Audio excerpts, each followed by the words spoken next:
Kia ora whānau, and welcome to another episode of Get a Job and Get Healthy with Costas Enterprises. I am your host, as always, Alex Costas, and you read the title correct. Is Redbubble dead? No sales this month. It must mean Redbubble's dead. At least that's the clickbaity way of getting people's attention, right? I think. Okay, let me just throw it out there. No, Redbubble is not dead. I'm not gonna fuck you guys around. Basically, what I wanted to talk about was this is my first month, last month, where I didn't get any sales at all, and I've had no sales at the moment yet, even though we're only a couple of days into August. So yeah, for the month of July, I had very little movement, traction on Redbubble, but what I have started doing is I did actually start doing things like uploading again, resizing things, and I thought another thing I would talk to you guys about is basically the fact that they've now got a new product on Redbubble, which is very, very cool, and something I've personally wanted for a while. Now, yeah, I'm not exactly sure how it's going to work, but I thought I'd talk to you guys a bit about it. So straight off the bat, don't forget, if you do want to, you can contact me, doncostas@gmail.com. That's DON for Nike, COSTAS @gmail.com. You can also find out stuff on my blog, costasenterprises.business.blog. Follow me on Instagram @thekiwidon. Follow me on Twitter @thekiwidon, and that's DON again, like Don Costas. Now that all the normal stuff is out of there, let's talk about this. First, let's talk about this new product. So, if you're unaware, Redbubble has just released the ability to have hats. So you are able to get baseball hats and dad hats with your designs printed on them. Now, the reason why I'm bringing this up is because I got in just beforehand, so I'm not expecting sales just at the moment, but I have done a bit of optimization for my designs on hats. I went through all of my designs, and I'm sitting at about 468 designs as of today. Put them all on hats as well, but I used the new feature that, I say it's new, but it's new to me. And it's the optimization feature which Redbubble has. Now, the reason why I'm talking about the optimization feature is what you may or may not know is once you start adding products that you may not have previously had, when you've selected them and you've made them look all pretty and all that sort of stuff, what could happen to your shop, which is what happened to my shop, is it actually optimizes everything on the new product. Meaning that is your default now. So if, say, for example, you've got something that you want to sell and you'd preferably sell it on a t-shirt, for example, instead of a t-shirt appearing, what's happening is this is actually now appearing on a hat. So if you do use the new add new features selection in Redbubble in your dashboard, just have a heads up that if you don't go and check your shop afterwards, you may find that whatever new product that you've added to your designs will be your default. So if you've optimized that design for something else and you've changed your settings when you uploaded the design, maybe your design looks better on a jigsaw, or maybe it looks better on a as I said before, a t-shirt. And now, because you've added a new product, what will happen is that new product will effectively be your new front-facing item shop design. So that'll be your new thumbnail. And while it is a cool way to upload and easily add your designs to new products, you just have to be mindful of that, because not a lot of people did know about that. It's not talked about by the YouTube community. They talk about uploading things, but I don't know if they actually realize that that's what happens. Maybe my situation did it differently, maybe I did it incorrectly, but from what I saw when I optimized everything, it actually didn't, it added it as a hat by default as opposed to what I'd set up. So now I have to go through my whole store again and re-optimize everything based on what the design looks better on. Now that's a good thing and a bad thing. So the bad thing is having to go through all of my designs, make sure everything fits better, pick the design that I want, and that's a lot easier for the first sort of 4 pages. But when we get to like the 7th page of things that I haven't uploaded in quite a while, it makes things a little bit harder, and so now I've got to re-look at things. Now the good part of this is I can go through all of my designs, make sure that they do still fit perfectly where I want them to, make sure that they are actually, you know, like one of the things I've talked about before is my Kawaii Pocket Friends. My first lot of Kawaii Pocket Friends, I had them as an actual pocket on the t-shirt. But what I've decided to do is make that as a giant pocket now, as on the actual t-shirt. So it's all one big thing, one big image. So it does mean I get to go through those things, make sure that they all fit the way that they're supposed to, and so forth. But yeah, that's the one good thing, and it just lets me have a look at my shop again rather than just putting it up and leaving it, which I know the intention with the passive income is to put it up and leave it. But if you do optimize your designs to the actual things that you want them to be for, and then you make changes, then, you know, every time you review your shop, you're able to go look at it and go, actually, that doesn't work, I should be putting this forward. Or this collection doesn't work here, maybe I should move it here. Swap out my feature collection, all those sorts of things need to happen, you see. So, yeah, it's sort of a blessing and a curse at the same time. However, the designs themselves, because you are working with caps, I will give you a little heads up. They do work well with small icons, okay? So, for example, my Kawaii Pocket Friends are quite small. They sort of enter up in the sort of center of the hat. You can move them around as you would normally. But the other thing that works really, really well is, of course, horizontal writing, which, as you guys will know, when you're trying to create a product, specifically on Redbubble, ideally, the rule of thumb is that you create vertically. So your design should basically be vertically on the t-shirt, so it all follows down. In this sort of situation, though, horizontal is the best. So if you've got designs that are all one word, for example, and they're horizontally, then these will work really, really well on the baseball cap and on the dad hat. So with the baseball cap and the dad hat, not all colors are available for the baseball cap as there are for the dad hat. For example, a white hat will not work on a baseball cap, but if you want a white hat shown on your design, you'll have to click the dad hat as your default when you're trying to optimize your designs for a thumbnail view. So what other things have I done differently? So last month I started a little campaign just through Instagram. I didn't do Facebook ads or anything like that this time. I did it just as a, you know, I'll put it out there, I'll put some designs out there, because what I had created was a whole lot of star sign designs, which I wanted my Instagram community to basically see, not so much my Facebook community, but I put them on my Facebook community anyway, just to be out there. So yeah, that was all good. I got a little bit more traction than I did last month. June. So in sort of May and June, my audience dropped off. I was still getting some views. I got about sort of 35 views in June. Last month I got about 62. At the moment, in August, I'm already sitting at like 8, which is not bad. Maybe 12, possibly 12. So yeah, it's just making those decisions. I will try ramping up my designs.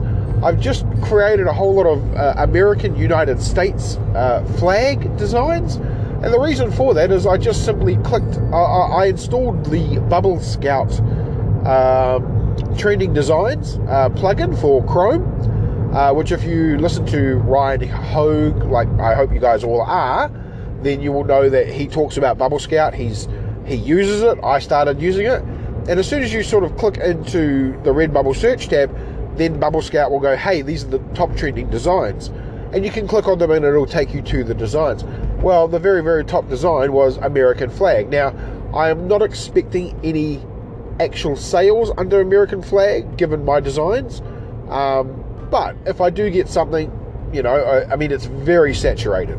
There are like 290,000 designs. So unless I ranked on number one, which I won't based on my sales, you know, unless someone searches for that plus something else that I've searched, then, you know, or tagged, sorry, then it's going to stay, you know, under the radar, but it's still available on my shop. So, yeah, I played around with a few designs. I had one version as a horizontal, one version's a vertical. So, of course, that means that because I've done that, that one design becomes two designs. So, from originally, like, you know, 15, I turned that out to about 30 designs, which I uploaded. And I'm still sort of trying to develop those as well. This has all come from basically doing a random search through Canva on one of the potential upcoming niches that may be something worth looking at, and then having these pop up. And I was like, oh, that's cool. I'll try to do something with that. So, yeah, it's been a interesting sort of thing. And then, yeah, actually uploading them, downloading the thing from Canva. It sort of got my drive going, and now that I'm so close, I've got about 40 more designs to create and upload to Redbubble to hit my 500, which means, you know, 500 designs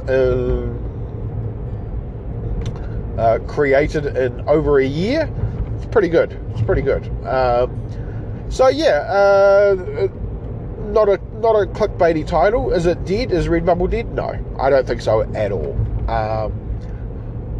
Do I think I can do more? Yes. Yes, I do believe I can do a lot more on my Redbubble. I want to get to the stage where I've got thousands of designs up. Unique designs, not copyright designs, not, you know, not ripping off things, like the amount of things that you see with like WandaVision or Loki, or, you know, those really, really popular things which should have already been trademark checked, but you know damn well they're not. They're already up on Redbubble, and you know what? They're probably getting sales, but at the same time, I don't want to be that guy. I do have two sort of potentially copyright designs in my shop, in my entire shop, but for the most part, I've tried to make them my own so that they're not actually copyright. But yeah, it's I haven't had anybody visit those designs when I look at my Google Analytics or anything like that. So yeah, I'm just trying. So what do I plan to do going forward? So I said last month that by the end of that month I wanted to hit 500 designs, and while I do actually have, you know, enough designs to upload, it's finding the time to actually upload them. So I'm trying to sort of maximize my time when I'm doing that, you know, have all my tags ready so that when I do get ready into focus mode, I just basically, you know, burn them out and upload them. And yeah, it's been quite helpful doing that. So that is my intention. I do want to create some more designs, as I said, and go from there. And I'm also trying to figure out new sort of, I want to use a bit more of the trending designs to try and get myself a few more sales. At the moment, most of my designs are semi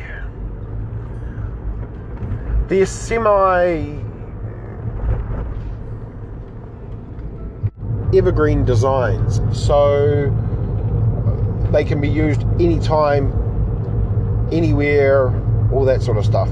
And that is the intention of creating more and more of those. But I do think, so that I can create some more designs which actually make me some income first, I will try and get a bit more trending designs. And one way of doing those trending designs is by watching these videos, what's trending, and then looking at my current designs that I've got and adding the tag to those designs. If you're not watching those trending designs, then you may want to think about giving it a look and then going, actually, yes, I have, for example, if an avocado is trending, and you've got an avocado design, then add that tag to the thing, to your design. And you will find that you will start to get some sort of traction on there. So I do think it's really, really important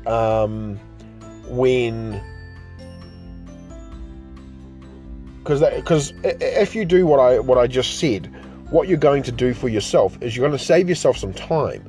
And by saving yourself some time, you can focus on creating new designs. And rather than creating new designs based on the trends, which you can do, there are some instances where if you've already got something that is within that trend that you could potentially make audience traffic or money on that, then you might as well add that tag in there. Just leave it there. Doesn't matter. That's not to say you spam tag, which is where you put the tag 50 million times on the same design, on the same product, and it's all one tag. That's silly. And that will get you banned at some point in time whenever Redbubble decide to actually do that. So, yeah, I want you to, if you're still listening, and you're enjoying this sort of Redbubble discussion, then have a think yourself. Like if you yourself are on the lookout for trending designs, maybe maximizing your audience, then start watching those trending videos and start looking at what it is that is trending. Of course, don't go with copyright designs. If something is trending and it is copyright, stay away from it. You should be trademark checking everything, or checking everything that you do.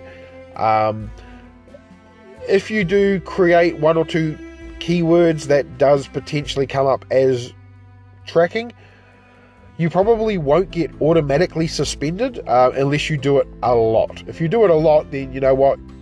You upload too many designs, you're going to be snapped. And it's a good idea to, when you are uploading things that could be questionable, or they may have a tag that you don't understand why, but you've got something from Redbubble saying, hey, such and such and such, this is not available, you will not do it until we check it, just remove the design.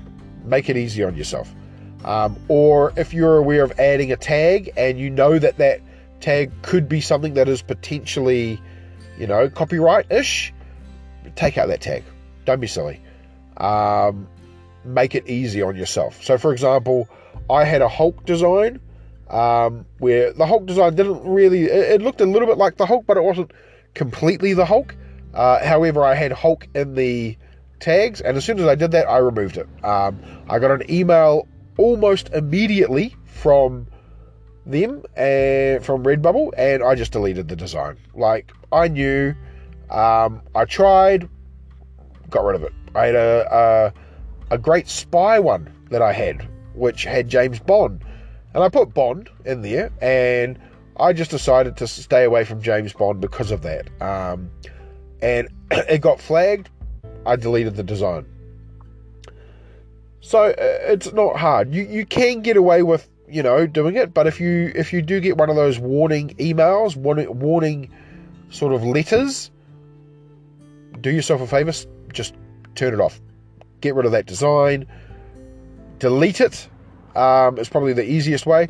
Or if you've got the design which doesn't really infringe, but you're trying to use the tag to generate, traffic to it, that tag is setting off that warning. You keep that tag on, they will, review the product, and if the product does infringe copyright, then they could shut down your shop. So at the end of the day, be safe, be smart, don't infringe, basically. And yeah, it just makes sense doing it that way. So this is a very quick episode. At the end of the day, you guys are all smart, you know your things. My Redbubble shop is in the description. Feel free to have a look at it. I am still updating it. I'm hopefully going to be one of the ones that's reviewed very, very shortly by Ryan, because I know I've been waiting a while, and I am on the list apparently. So fingers crossed it does get reviewed in the next sort of month. And hopefully by that time I am over 500 designs. That would be great. But it would be nice to sort of get his feedback on my shop, since I originally got it reviewed by Phil from the Money Game, who gave me some great feedback, which made me really decide to change up what I was doing. So yeah, I'm looking forward to continuing this journey, sharing this journey with you, and hopefully giving you updates on any potential sales, especially with baseball caps and dad caps being two new products that Redbubble has sort of started offering. At the moment, they've only just become live in the last sort of 3 days. So if you do have an idea for a logo or a design that would look great on a baseball cap, you know what? Design one, create your shop, make your shop all baseball hats. You could do that. And set your pricing. The pricing at the moment is not exactly the cheapest, unfortunately. However, you know, I'm sure when there gets more demand, those things will possibly change and come down. As always, make sure that you are actually enabling your product on, you know, or your design on most products. Like, if it's of adult design, you know to make sure it is not on any kids stuff. If it is of adult design, you will find that there are a lot of things that get removed because of the potential that the kids may see it. And while the design itself doesn't get removed, the products, some of the products are not applied to that particular design, and sometimes they will suspend it as well. So I suggest, you know, try to make designs that are not R18 type designs, unless that is the actual style of your shop, in which case you probably already know this, and I hope you're getting a lot of sales. Until then, guys, I just want to say, as always, I'm at 1,200 listens now, which is amazing. So I finally cracked the 1-2, and I love you guys. Really appreciate you. I talked about gratitude and thankfulness and mindfulness last episode. Again, I'm focusing on those things. I am trying to do those things myself, and I am grateful for you. I am thankful for you. And I have actually been reflecting on a lot of this podcast stuff and how you guys are helping me get through my own stuff, as well as helping me, you know, reach a bigger audience. So, as always, feel free to contact me, doncostas@gmail.com. And I love you guys, as always, and good luck.